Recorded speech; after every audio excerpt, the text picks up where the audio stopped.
Alright, welcome everyone to Daily Rates Live. Had a little difficulty with my camera there, but we'll just leave it off for now. We are a lender licensed in over 20 states, as well as a broker, in order to get the best options for our clients. So we will go over all of our live rates today for some of our standard programs, as we do every day. And if you'd like a full breakdown, a full itemized loan estimate, please get with any of our licensed loan officers. We have over 200 loan officers that would definitely be happy to help you out. So you can drop a comment in the chat if you'd like a full breakdown, or you can definitely go to our website. So after we go over our general rates, we always go into a deep dive. Today, we're going to be talking about our ITIN loans. So talking about our borrowers that have an ITIN number, not a social security number, so temporary taxpayer number, essentially. And these are pretty problematic as the rules have changed, especially as the immigration environment has changed as well. So we'll go over some of the details there. So let me go ahead and switch my screen, and we'll check out the general markets for today.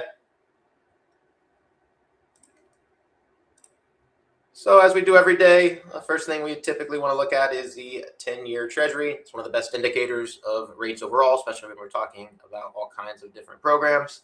This is the last 5 days, some up, some down, up today recently. We always want to put that into perspective. We're still at pretty much 1-year lows all the way across the board, and rates in general are pretty much at 3-year lows at the moment. So great time for everybody out there looking for a property. It is still a great time to be out there shopping. So first, let's pull up our standard rate options here for our standard programs. So these will all use the same assumption: a single family home, 500,000 purchase, 300,000 loan amount. That corresponds to 60% loan to value, 760 estimated credit score, 40% estimated DTI. Those are the settings we use. That way we can compare all the different programs across the board, apples to apples, even our unique programs. So first up here, our conventional option for a primary purchase, standard 30-year fixed loan, what you think of when you think of a mortgage. And rates today as low as 5.625, lowest rate option. Final APR there with all the fees included there, 8.57, sorry.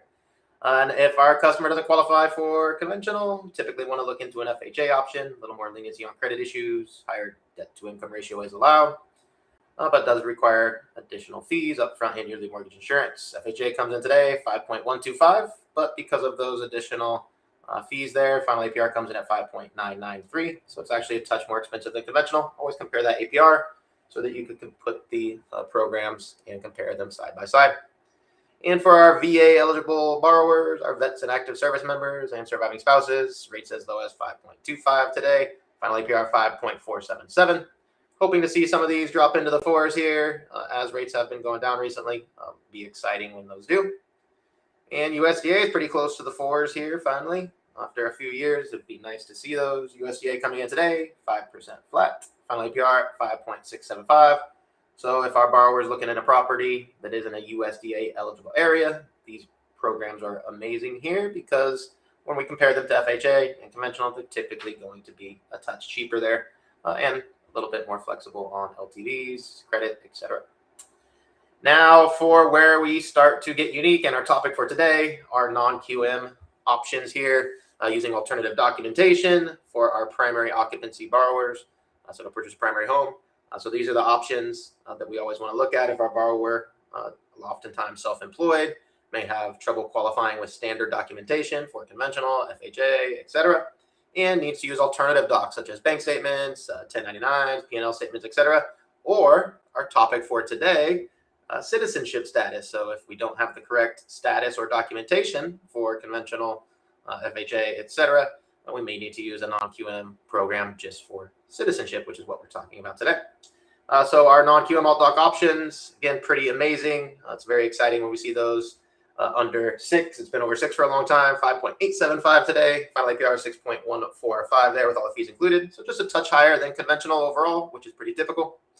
And we can use those same programs for investment properties. Investment property coming in at 6% rate. Final APR 6.321 there. And we compare that to conventional coming in at 6% for an investment property. Final APR 6.311, a touch cheaper. And our favorite option, or at least my personal favorite option here, DSCR, debt service coverage ratio, no income, no employment needed. We simply use estimated rents from the property to determine the income for our non-QM program here. And if the estimated rents can cover the estimated expenses here, aka the property will cash flow monthly, that's our ratio, DSCR ratio of 1 or higher, which is what we use for all these demos. And we add a 3-year prepayment penalty, which is pretty standard. Rates today come in at 5.999, final APR 6.222.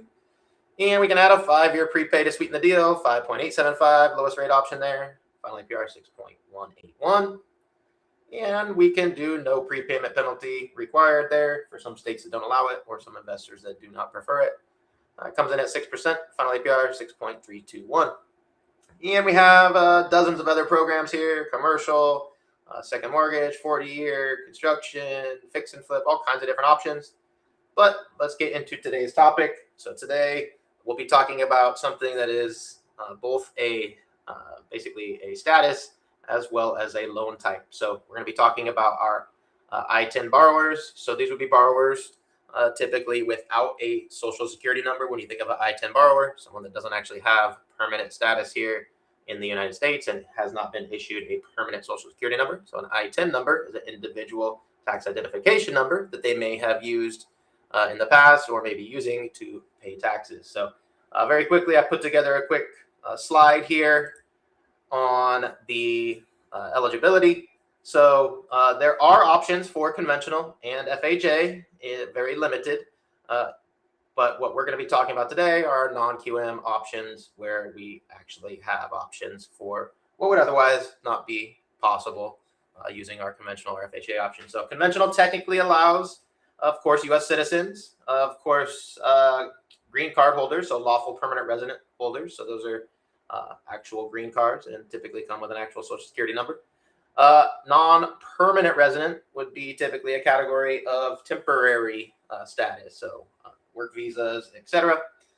Those are technically still eligible under conventional, but that is determined lender by lender, case by case, and typically we're going to need to prove lawful status. So what we're going to be talking about today is that last category there that is completely not possible with conventional, and even that third category is technically not possible unless we have all the right docs. But when we're talking about undocumented or no current visa status, that is not eligible for conventional, not eligible for FHA, but that's where our non-QM programs come in. So we have some pretty unique programs here. I'll talk about the exact documentation we need. So we're going to be talking about the very extreme here.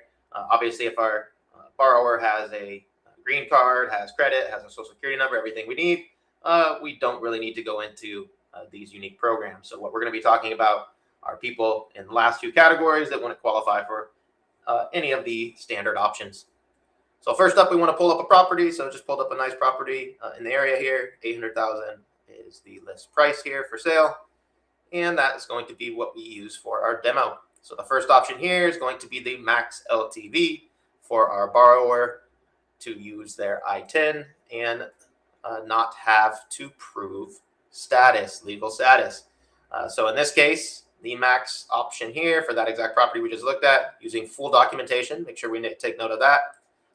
Using our full doc option, we can go to 15% down payment, which is what this is set at.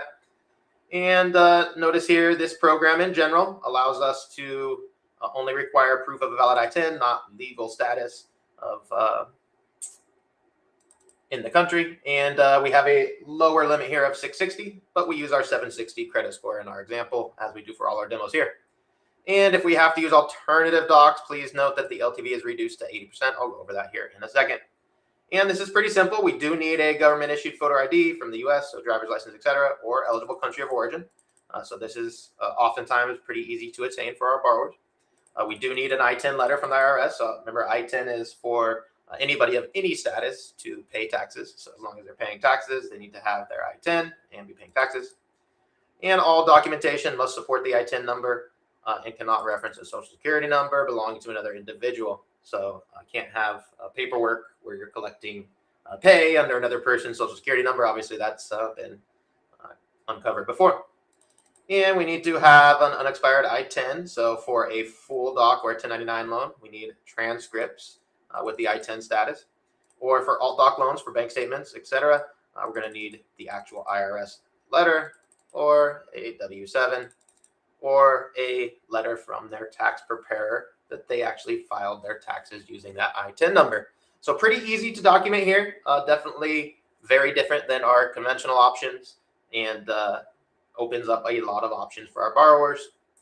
So in this case, the lowest rate option here, 7.999 at 2.5 discount points and costs. And our lowest cost option, 8.99 rate, allows us to go up to 1 discount point in cost here. And remember, this is 15% down for that exact home, 800,000 purchase price. And just a few of the assumptions here. This was still full doc. This was 85 LTV, and we did use that 760 FICO score.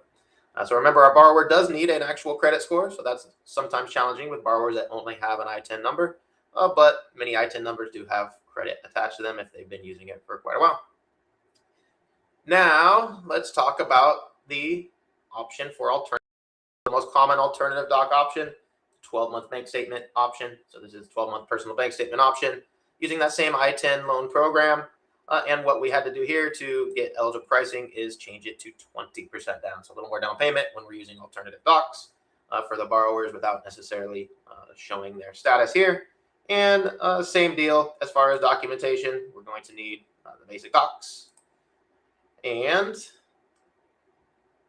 lowest rate option, remember this is a higher down payment, lower LTV, so the rates are a little bit better. 6.625 rate at 2.35 discount points of cost, and 7.25 rate actually gives us a 0.4 lender credit towards closing costs. So notice that was a higher down payment, lower LTV on the loan amount at 80% overall, and again had that 760 credit score, which sometimes could be a challenge for our ITIN borrowers. And our final option here, definitely wanted to pull up a different occupancy option. So we do have options for our ITIN borrowers to actually purchase investment properties, second homes, etc. So I wanted to pull up an investment property option. So when we switch this 12-month bank statement version here to investment property, we have to put a little more down, 25% down, 75% LTV, same documentation requirements. Now let's look at the rates here. A little bit higher rates because the occupancy changed here. 7.374 at 3.225 discount points of cost, and 7.874 rate drops the cost down there to 2.1. Now we could add a prepayment penalty to these options. These programs do allow a prepayment penalty that would drop the rates quite a bit, but this option has no prepayment penalty, just the standard 25% down payment for our ITIN borrower without necessarily status, but still has the 760 credit score.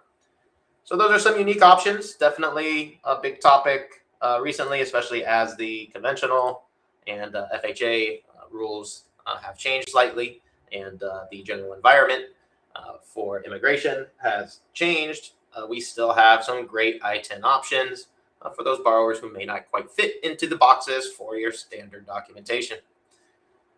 So I don't see any questions here. Again, if you have any questions, you'd like a full breakdown, a full loan estimate, please drop a comment or go to our website. One of our 200 plus licensed loan officers would be happy to help you out. So good luck everybody out there shopping. Have a great weekend, and we'll see you back next week with another episode.